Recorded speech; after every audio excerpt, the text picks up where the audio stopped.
আমরা অনেকে নামাজ কালাম পড়ি কিন্তু আমরা জাকাত দেই না। আমরা অনেকে হজ করি কিন্তু জাকাত দেই না। জাকাত কিন্তু সবার উপরে ফরজ না, এবং আমাদের যে কিছু পরিমাণ সম্পদ থাকলেই আমাদেরকে জাকাত দিতে হবে এমন কোনো বিষয় না। ইসলাম কিন্তু আমাদের উপর কোনো কিছু চাপিয়ে দেন নাই, কোনো কঠিন কোনো কিছু আমাদের উপর চাপিয়ে দেন নাই। জাকাত সম্পর্কে আমরা আলোচনা করব। জাকাত কিন্তু সবার উপরে ফরজ না, এবং আমাদের যে কিছু পরিমাণ সম্পদ থাকলেই আমাদেরকে জাকাত দিতে হবে এমন কোনো বিষয় না। ইসলাম কিন্তু আমাদের উপর কোনো কিছু চাপিয়ে দেন নাই, কোনো কঠিন কোনো কিছু আমাদের উপর চাপিয়ে দেন নাই। তো আমাদের জাকাত ফরজ হওয়ার 5টি শর্ত রয়েছে। এই 5টি শর্ত যদি আমাদের উপর প্রযোজ্য হয় তাহলে আমাদেরকে জাকাত দিতে হবে এবং আমাদের উপর ফরজ হবে, আমাদেরকে এটা দিতেই হবে। আর যদি আমরা জাকাত না দেই তাহলে সলাৎ, নামাজ কালাম, দান সদকা, রোজা, হজ এগুলো করে কোনো লাভ হবে না। তো সম্মানিত হাজিরিন, আমাদেরকে অবশ্যই জাকাত দিতে হবে, এবং জাকাত যে আমাদেরকে দিতে হবে তার কিছু শর্ত আছে। যদি আমাদের এই শর্তগুলো আমাদের ভিতরে থাকে তাহলে আমাদের জাকাত ফরজ হবে, আর যদি ফরজ হয় তাহলে আমাদেরকে জাকাত দিতে হবে। তো আমাদের 5টি শর্ত। প্রথম নম্বর শর্ত হচ্ছে যে, প্রথম নম্বর নিসাব। নিসাব শব্দের অর্থ হলো আমাদের নিসাব পরিমাণ সম্পদ থাকা লাগবে। জাকাত ফরজ হওয়ার 5টি শর্তের ভিতরে প্রথম নম্বর শর্ত হচ্ছে আমাদের নিসাব পরিমাণ সম্পদ থাকা লাগবে।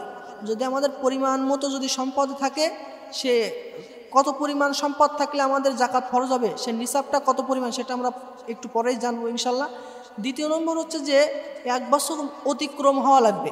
আপনার যে সম্পদটা আছে, যে নিসাব পরিমাণ সম্পদ থাকলে আপনার জাকাত ফরজ হবে, সেই সম্পদটা আপনার 1 বছর অতিক্রম হওয়া লাগবে। 1 বছর যদি আপনার ঘুরে আসে তাহলেই আপনার জাকাতটা আপনার উপর ফরজ হবে। এবং 3 নম্বর হচ্ছে আপনার নিজের সম্পদ হওয়া লাগবে। আমাদের নিজের সম্পদ হলেই তো আমাদেরকে জাকাত দিতে হবে, তাই না? আমাদের স্ত্রী সম্পদ অনেকের বেশি থাকে, আমাদের পুরুষ থেকেও অনেকের স্ত্রী সম্পদ বেশি হয়ে থাকে, কিংবা আমাদের পিতামাতার সম্পদ বেশি হয়ে থাকে। তো আমাদের নিজের সম্পদ থেকে আমাদেরকে জাকাত দিতে হবে। যার সম্পদ তাকেই জাকাত দিতে হবে, তার উপরই ফরজ হবে। এর জন্য আমাদের নিজের সম্পদ হওয়া লাগবে। এবং চতুর্থ হচ্ছে যে প্রয়োজনীয় সম্পদ ছাড়াও অতিক্রম হওয়া। আমরা যা প্রতিনিয়ত যে সমস্ত সম্পদ আমরা আসবাবপত্র আমরা সবসময় ব্যবহার করি, যে সমস্ত সম্পদ থেকে আমরা প্রয়োজনীয় জিনিসপত্র পাই বা প্রয়োজন আমাদের সবসময় আমাদের জীবন ব্যবস্থায়, আমাদের জীবন ব্যবস্থায় প্রত্যেকটা সময় আমাদের যে সম্পদগুলো আমরা প্রয়োজন, যেগুলো আমরা ব্যবহার করি, এগুলো থেকেও যদি অতিরিক্ত সম্পদ আমাদের কাছে থাকে তাহলে আমাদের উপর জাকাত ফরজ হবে। এবং 5 নম্বর হচ্ছে যে বেশি পরিমাণ ঋণ না হওয়া। যদি আমাদের বেশি পরিমাণ ঋণ হয়ে থাকে, হয়তো আমাদের জাকাত যে কয় টাকা জাকাত হলে নিসাব পরিমাণ সম্পদ থাকলে আমাদেরকে জাকাত দিতে হবে, তার থেকেও হয়তো বা আমাদের অনেক টাকার ঋণ, আর এই ঋণ যদি আমাদের জাকাতের টাকার থেকেও যদি বেশি হয়ে যায় তাহলে কিন্তু হবে না। আমাদের ঋণ বেশি হওয়ার এই শর্তটা একটু কমন, কারণ আমাদের অনেকের কিন্তু অনেক ঋণ থেকে থাকে। তো বেশি ঋণ থাকলে আমাদের জাকাত হবে না, খরচ হবে না আমাদের উপর। তো আমাদের এগুলো বুঝতে হবে, এই যে নিসাব পরিমাণ সম্পদ থাকা, 1 বছর অতিক্রম হওয়া, এবং 3 নম্বর আপনার নিজের সম্পদ হওয়া, প্রয়োজনীয় সম্পদ ছাড়া অতিক্রম হওয়া, বেশি পরিমাণ ঋণ না হওয়া, এগুলো আমাদেরকে বুঝতে হবে। তো সম্মানিত হাজিরিন, আমরা অনেকেই জাকাত দিয়ে থাকি। রাসূল সাল্লাল্লাহু আলাইহি ওয়াসাল্লামের যুগে জাকাত দিতেন হলো স্বর্ণ অথবা রূপা দিয়ে। স্বর্ণ অথবা রূপা দিয়ে রাসূল সাল্লাল্লাহু আলাইহি ওয়াসাল্লামের যুগের লোকেরা সেই সময় জাকাত দিতেন। সেই সময় স্বর্ণ দিয়ে বা রূপা দিয়েই তারা সব সময় ব্যবসা বাণিজ্য বা জিনিসপত্র কেনাকাটি তারা স্বর্ণ দিয়ে রূপা দিয়েই করতেন। তো আমাদের সমাজে তো আর ওইটা নাই। আমাদের হয়তো বা সোনা আছে, রূপা আছে আমাদের সম্পদ হিসাবে, কিন্তু এটা দিয়ে কিন্তু আমরা জাকাতে দেয় না, আমরা অর্থ দিয়ে দেয়, টাকা পয়সা দিয়ে দেয়। তো ওই সময়কার রাসূল সাল্লাল্লাহু আলাইহি ওয়াসাল্লামের যুগে তারা স্বর্ণ বা রূপা দিয়েই জাকাত দিত। আর কত পরিমাণ স্বর্ণ থাকলে তারা জাকাত দিত? তাদের কাছে যদি 7.5 ভরি বা 7.5 তলা স্বর্ণ যদি থাকতো তাহলে তাদের উপর জাকাত ফরজ হতো। এবং রূপার ক্ষেত্রে যদি 52.5 তলা রূপা যদি আমাদের কাছে থাকে, মানে 52.5 ভরি রূপা যদি থাকে তাহলে আমাদেরকে জাকাত দিতে হবে। তো এখনকার সময় আমাদের যে 7.5 তলা স্বর্ণর হিসাব যদি আমরা করি, 7.5 তলার স্বর্ণর দাম যদি আমরা হিসাব করি তো প্রায় আসে মনে করেন যে 80,000 টাকার মতো। এবং গ্রাম হিসাবে ধরা হয়েছে 85 গ্রাম। 85 গ্রাম স্বর্ণ যদি আমাদের কাছে থাকে তাহলে কিন্তু আমাদের জাকাত দিতেই হয়। তো তার মূল্য প্রায় মনে করেন যে 80,000 টাকা। তো 80,000 টাকা যদি 80,000 টাকা যদি আমাদের কাছে থাকে তাহলে অবশ্যই আমাদেরকে জাকাত দিতে হবে। তো সম্মানিত হাজির, আমাদের কাছে অনেকের টাকা পয়সা আছে, 80,000 টাকার বেশিও আমাদের কাছে আছে, হয়তো আমরা জাকাত দেই। এই জাকাতটা আল্লাহ পাক রব্বুল আলামিন আমাদের কবুল করছেন কিনা, কিভাবে রাসূল সাল্লাল্লাহু আলাইহি ওয়াসাল্লাম জাকাত দিতে বলছেন সেভাবে আমাদেরকে জাকাত দিতে হবে। আর জাকাত যদি আমরা জাকাতের এই হকটা যদি আমরা পরিপূর্ণ আল্লাহ পাকের হুকুম অনুযায়ী যদি আমরা না পালন করি তাহলে কিন্তু কঠিন আযাবের ভিতরে আমাদেরকে পড়তে হবে। তো সম্মানিত হাজিরিন, আমাদের জাকাত না দিলে কি ভয়াবহ শাস্তি সেটা আমাদের জানা দরকার আছে। কারণ আমরা অনেকেই জাকাত দিই আমাদের ইচ্ছা স্বাধীন। 80,000 টাকা থাকলে কত টাকা জাকাত দিতে হয়? প্রত্যেক 100 টাকায় 2.5 টাকা করে জাকাত দিতে হবে। প্রত্যেক 100 টাকায় আপনার 2.5 টাকা করে জাকাত দিতে হবে যদি আপনার জাকাত ফরজ হয়।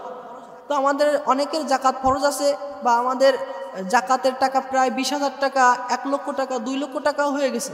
তো আমরা যখন জাকাত দেই কীভাবে দেই? 10,000 টাকার কয়েকখান শাড়ি কিনে নিয়ে আসি, বা 10টি শাড়ি কিনে নিয়ে এসে আমরা মানুষকে দেই, 10টি লুঙ্গি কিনে নিয়ে এসে, পাঞ্জাবি কিনে নিয়ে এসে আমরা মানুষকে দিই। এটা কিন্তু জাকাত দেওয়ার কোনো নিয়ম না। জাকাত আমাদেরকে এভাবে দিতে হবে, মানুষকে বা যে কোনো একটি অভাবগ্রস্ত মানুষকে আমাদেরকে সম্পদশালী করে দেওয়ার নিয়াতে আমাদেরকে জাকাত দিতে হবে।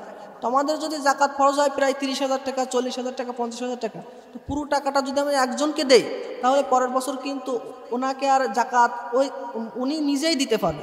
সেরকম আমাদেরকে তৈরি করে দিতে হবে তাকে, যাতে সে পরের বছর থেকে সে নিজেই জাকাত দিতে পারে।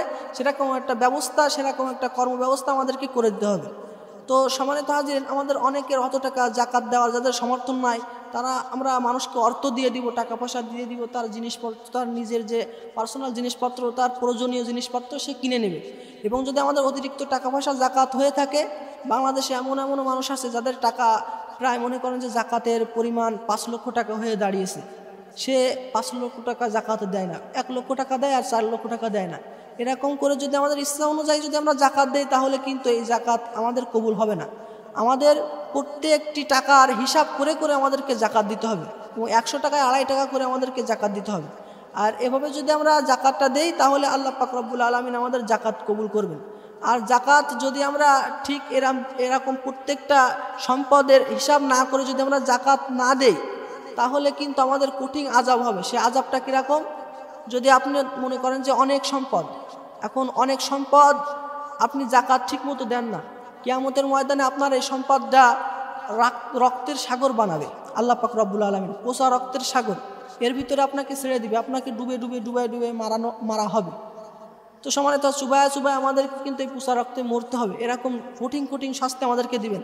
এবং আমাদের এই সম্পদ, যে সম্পদে যদি আমরা জাকাত না দেয় এই টাকাটা আমাদের পুরো টাকাটা হারাম হয়ে যাবে। আর এই হারাম সম্পদ দিয়ে আল্লাহ পাক রব্বুল আলামিন বড় বড় সাপ তৈরি করবেন কিয়ামতের ময়দানে, আর সেই সাপগুলো আমাদের শরীরে পেঁচিয়ে দিবে, দংশন করবে। এবং এই সম্পদ আমাদেরকে অনেক বড় বড় পার্টস বানাবে, বা অনেক বড় বড় ছেঁকা দেওয়ার জন্য সেই সমস্ত সম্পদ আগুনে জ্বালাবে, লোহার পাত বানাবে, সেগুলো জ্বালিয়ে জ্বালিয়ে আমাদের প্রত্যেকটা শরীর অঙ্গে অঙ্গে আমাদের আল্লাহ পাক রব্বুল আলামিন সেক দিবেন, বা সেটা দিয়ে আমাদেরকে আযাব দিবেন, শাস্তি দিবেন। সম্মানিত হাজিরিন, জাকাত অবশ্যই আমাদেরকে দিতে হবে। আমরা যদি জাকাত না দেয় তাহলে আমাদের নামাজ কবুল হবে না। কারণ জাকাতের একটি মেন একটা সঙ্গী হলো নামাজ। আমরা অনেকে নামাজ কালাম পড়ি কিন্তু আমরা জাকাত দেই না। আমরা অনেকে হজ করি কিন্তু জাকাত দেই না। আর আমরা যদি নামাজ কালাম শুধুই পড়ি, কোনোদিন জাকাত দিলাম না, তাহলে ওই নামাজ কালাম আমাদের কখনোই আল্লাহ পাক রব্বুল আলামিন গ্রহণযোগ্য হিসাবে মানবেন না, কবুল করবেন না। তো আমাদেরকে অবশ্যই জাকাত দিতে হবে। আর জাকাত আমাদের ঠিক হক অনুযায়ী আল্লাহ পাক যেভাবে দিতে বলছেন সেভাবে আমাদেরকে দিতে হবে। নিসাব পরিমাণে সম্পদ যদি আমাদের থাকে তাহলে অবশ্যই আমাদেরকে জাকাত দিতে হবে।